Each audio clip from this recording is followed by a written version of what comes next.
नमस्कार. आत्ताच मी त्या नालायक हिंदुस्थानी भाऊचा व्हिडिओ पाहिला. त्यानं त्या व्हिडिओमध्ये कोल्हापूरकरांच्याबद्दल अपशब्द काढलेत, शिव्या दिलेत. मला या व्हिडिओच्या माध्यमातून एक सांगायचं आहे की हा नालायक हिंदुस्थानी भाऊ जे कोल्हापूरकरांच्याबद्दल बोलला त्याला बहुतेक कोल्हापूरची खासियत माहिती नसेल. कोल्हापूरकरांनी जर का एखाद्यावर प्रेम केलं तर त्याला नक्कीच डोक्यावर घेतात आणि जर का मस्ती केली तर त्याला पायतान हे नक्की दाखवतात.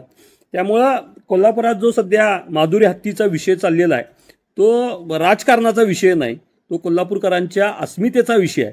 कोल्हापूरकरांनी किंवा त्या नांदणी गावानं या हत्तीवर प्रेम केलेलं आहे आणि हे प्रेम आम्ही सोशल मीडियातून दाखवून दिलं. काही लोक रस्त्यावर उतरले, काही लोकांनी सोशल मीडियाच्या द्वारे त्याचा निषेध नोंदवला. पण सर्वांचीच इच्छा आहे की तो हत्ती कोल्हापूरमध्ये परत यावा. तू ज्या अंबानीची सुपारी घेऊन जो बोलतोयस ना, तो अंबानी तुझा बाप असेल, आमचा कोल्हापूरकरांचा नाही. त्यामुळे तू स्वतःला हिंदुस्थानी भाऊ नाही तर भाडखाऊ भाऊ म्हटलास तर हे चुकीचं ठरणार नाही. आणि जर का शिव्याच्या बाबतीत बोललास तर आम्ही तुझ्यापेक्षा जास्त शिव्या देऊ शकतो. आम्ही इथनं जर शिव्या द्यायला लागलो तर तुझ्या घरातल्यांना तिथं उचक्या लागतील, एवढं लक्षात ठेव. पण आमच्यावर ते संस्कार नाहीत.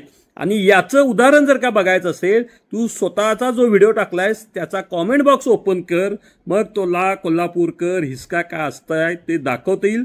आणि जर तू म्हटलायस की या हत्तीसाठी कोण राजकारण करते वगैरे वगैरे वगैरे, जर काय चांगल्या गोष्टीचं राजकारण होत असेल आणि राजकारण करून जर का तो हत्ती परत येते असेल तर त्या गोष्टीचं स्वागतच केलं पाहिजे. त्यामुळे दुसऱ्याच्या सुपाऱ्या घेऊन कोल्हापूरकरांच्या नादाला लागू नको. पराडाला सुद्धा आम्ही कोल्हापुरी हिसका दाखवलेला आहे. तुला जर बघायचं असेल तर कोल्हापुरी पायतान घेऊन तुझ्या स्वागताला आम्ही तयार आहे. तुझे सोशल मीडियावर बोललायस ते कोल्हापुरात येऊन बोलून दाखव. आपण पाहत आहात मावळा न्यूज 24, सर्वसामान्यांचा बुलंद आवाज.